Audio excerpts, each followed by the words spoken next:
Story time about my boyfriend's crazy ex-girlfriend and how she tried to kill me. So I've had problems with my boyfriend's ex-girlfriend multiple times before. First met her when she DM'd me going off on me because I was dating her ex. Well, she apologized and we became really good friends. We actually got really close. We got so close to the point where she actually moved in with me. I even introduced her to my other friends and we all became really close. One day my dad comes over to my apartment and after he left, she was being really weird. She wouldn't talk to me, she was ignoring me, she was being really short with me. Over the next week or so, I noticed my other friends becoming really distant. Well, one of my friends decided to finally talk to me. She told me that my boyfriend's ex-girlfriend told all of them that when my dad came over, he had grabbed her butt and she told me about it. I didn't do anything, which was a fat lie. That's not even the half of it. She lied to everyone about having cancer so she could get money. She tried to start a fight with me because she claimed I stole her stuff. She blocked me after that. Well, one day one of my really close friends that she was also friends with sent me a post she made on her Instagram. She posted a dead dog and captioned it, "My heart is torn. I accidentally ran over my dog." It was my dog. Like for part 2. Part 2 about my boyfriend's crazy ex-girlfriend and how she tried to kill me. So like I said, my boyfriend's crazy ex-girlfriend posted a dead dog on her Instagram, captioned it saying she was so sad she accidentally ran over her dog. Well, it was my dog. At this time, I'm not home, so I immediately go home. Like I said, she lived with me and I could tell that that picture was taken in the front of my apartment. But when I pull up, I see her looking out our window. When she sees me, she runs away from the window. I'm livid at this point. This bitch killed my dog. So I run to get into my apartment and she meets me at the door. She tells me that there's a fire in our apartment to leave all my belongings outside. So I drop my phone, purse, keys, and we run up to the apartment. She shows me the fire, says she's gonna go get help, and runs out of the apartment and closes the door behind her. Get a bucket and fill it up with water and put some of the fire out. While I think my boyfriend's ex is going to go get help. Well, the fire started growing faster and I needed to ditch and get out of the apartment. When I tried to get out, I noticed that the lock on the door was changed. The part where you put in your key to get into your apartment was on the inside facing me. I didn't have my keys because she told me to leave them outside. Like for part 3.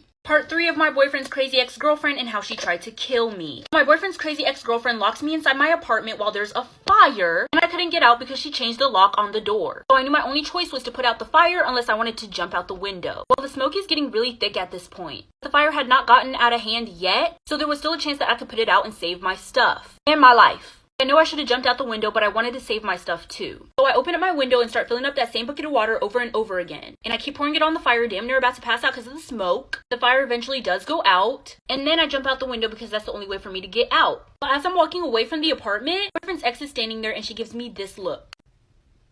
She was annoyed that I was alive. When the firefighters and the police arrive, the police start questioning everyone, and when they question me, I tell them that she tried to kill me and also put everybody else in the apartment's life in danger too. But after they took her down to the station to question her, she confessed to everything, including killing my dog. Now she's serving time in jail for attempted murder of me and my neighbors.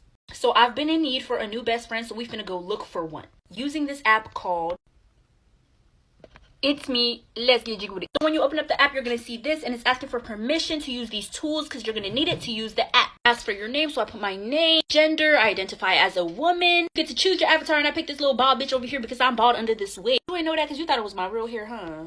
Shit, it might be. Ask for your birthday, so I put my birthday. Then you get to pick what you're into. I picked TikTok, beauty and style, food, and comedy. Because I'm a funny, hungry, TikToking, bad bitch. Then you can even link your contact and invite some of your friends. On the app, you can meet some really cool people that have the same interests as you. This is me talking to somebody, and I found out that this person was actually really cool. We got along really well. If you stumble across somebody that's making you uncomfortable, like this guy made me, you can block them with the block option right here. And you can also change your avatar at any time. If you're not using this app, what are you really doing with your life? Download It's Me right now and make some friends. We all know you're bored and lonely. Go outside or download It's Me. Y'all, please! I will never hang out with a white boy again. This white boy came to pick me up because, you know, I was trying to get that little diddly dick. And as soon as we get into the car, he's smiling at first and then he starts looking at me weird. I'm just like, okay, whatever. So we drive to his house. His mom is... I'm not gonna be able to get through this. His mom is there and she looks fucking terrified when she looks at me. I'm like, okay, whatever. I'm probably the first bad bitch that he brought to this house. I'm sorry. So we go into his room. You know, we're just chilling, watching a movie, whatever. And then his mom pulls him out of the room. When he comes back, he asks me, do you need to go to the hospital? I'm like, no. Why the fuck would I need to go to the hospital? He looks at me. He's like, oh, me and my mom noticed that your scalp is peeling off. It was my fucking lace. My fucking lace friend.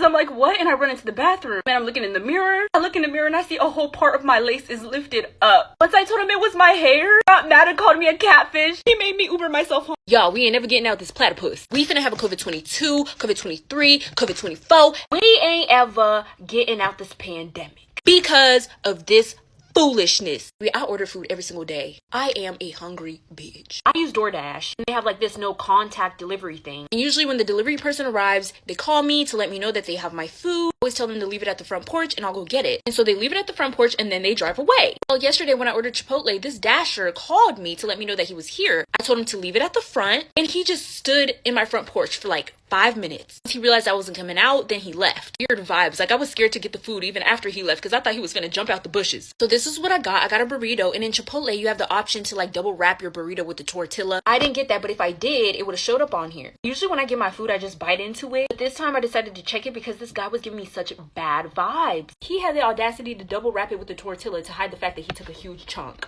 Let me tell you about this story of me while I was in the psych ward. Don't ask why I was in the psych ward, just know that I was there. Okay, so while I was there, we had to do these group meetings as soon as we woke up and before we went to bed. We had to wake up at like 9 a.m. in the morning. I hated it there. I was depressed. I'd always give the workers shit about going to those meetings. I was like, fuck y'all, I'm not going to those goddamn meetings. One night my stomach was hurting really bad, so they let me skip the meeting and sleep early. And I had gotten up in the middle of the night to go ask for some stomach medicine. When I walk out my room, I see this little boy standing at the end of the hall, like, and so I'm like, hello? And this motherfucker goes and starts hissing at me like, mind you, when he went, he had scissors in his hand. I knew I could outrun that motherfucker, so I started hissing at him back. I said, yeah, motherfucker, what's up, little mail packet? Yeah, what's really going on? Then he starts going, oh.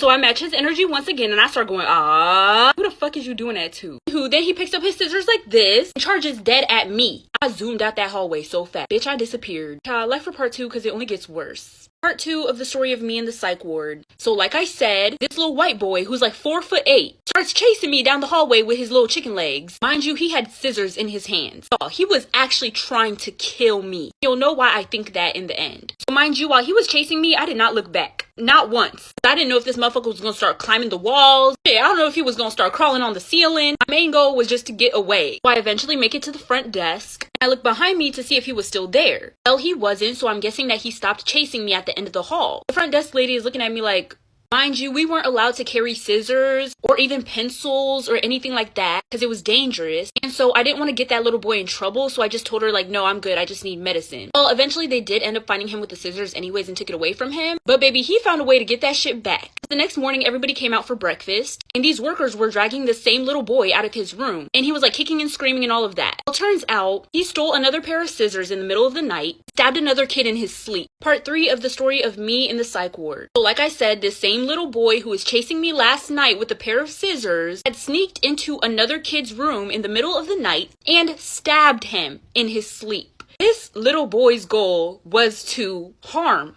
And it could have easily been me. And I was over there fucking around with that kid talking about, hissing at him because he was hissing at me. I could have died. What if I couldn't have outran him? I would have gotten stabbed. I thought that it was just some weird little boy. I did not think that he was trying to really hurt somebody. Well, rumors started going around the psych ward that the reason that he stabbed that other kid was because he had asked that other boy, I think it was a boy that he stabbed, for his Roblox username so they could play together when they get out. And that kid said no because of the HIPAA violation or whatever. So while that kid was sleeping in the middle of the night, he had gone into his room and stabbed him because he didn't give him his Roblox username.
At this point, I had a heart of steel and hands of steel. She's screaming and she's yelling and she's talking about, I'm gonna call the police on you. I was like, call them. After I tell them what happened, they're gonna be on the look for your boyfriend. She tells me to get my stuff and get out. I said, say less, so I start packing. I texted a close friend who I had already told about Daryl being a creep, and they came to get me. I lived with that friend for 2 years until I turned 18 and moved into my own place. I have an amazing boyfriend who understands my trauma and takes everything slow with me. I no longer have contact with Daryl or my mom, and now I only see them through social media posts. This is a story about the time I got arrested because I was with my friend when she stole from Kroger. So I was at Kroger looking for snacks with my friend, let's call her Kaylee. Kaylee goes and wanders off somewhere and leaves me in the bread aisle. She didn't tell me where she was going, but about 10 minutes later she came back with a pair of lashes in her hands. She tells me she paid for the lashes up front and to put them in my pocket. I didn't know that she was stealing, so I put them in my pocket. One of the workers saw and called the police. When the police arrived, Kaylee grabs the lashes and tries to make a run for it. So I look after her and I yell, "Justice for Brandon Bernard." Why did I yell that, you may ask? Because this story didn't actually happen. But since you're watching, you might as well finish the video. A somewhat similar situation did happen to a black man named Brandon Bernard who was executed last night at 9:27 p.m. for a crime he did not commit. He was pressed with 2 murder charges for only being an accomplice to a murder. He didn't murder anyone, yet he still got charged with murder. Now Trump could have stopped all of this, but he didn't have enough time to save a black man from being executed. He was too busy tweeting. And this is one of the many tweets that he made while he could have been preventing the execution. So is the world really killing itself? Or will y'all not just stop killing black people? This is the time I found out my mom was cheating on my dad with my ex-boyfriend. With my ex-boyfriend. And you already know your girl came with the receipts. Let's get into it. So around January last year, me and my boyfriend of 1 year had just broken up. And around that same time, I noticed that my parents' relationship was going down the drain too. I'm an only child. I could see how fake my parents would be around each other. It's honestly like they didn't even try to hide it. So one night I asked to use my mom's phone because I needed to look something up in that very moment and my phone was dead. And obviously I don't just look for what I need. I invade her privacy because if she had free access to my phone, she would have done the same thing. So I'm scrolling through her phone, then I open iMessage. First thing I see is a conversation with my ex-boyfriend. I wasn't surprised that she had his number because I gave it to both of my parents while we were dating just in case of emergencies. So I click on their conversation and this is what I see, child. At the time, I wasn't paying attention to the date. I just assumed that they were old messages from when he would be coming over to see me. But later on, when I caught them together, I threatened to expose him unless he sent me all their messages, which will be posted on my Instagram story. And I found out that those messages were from the day before I caught them together, which happened the next day.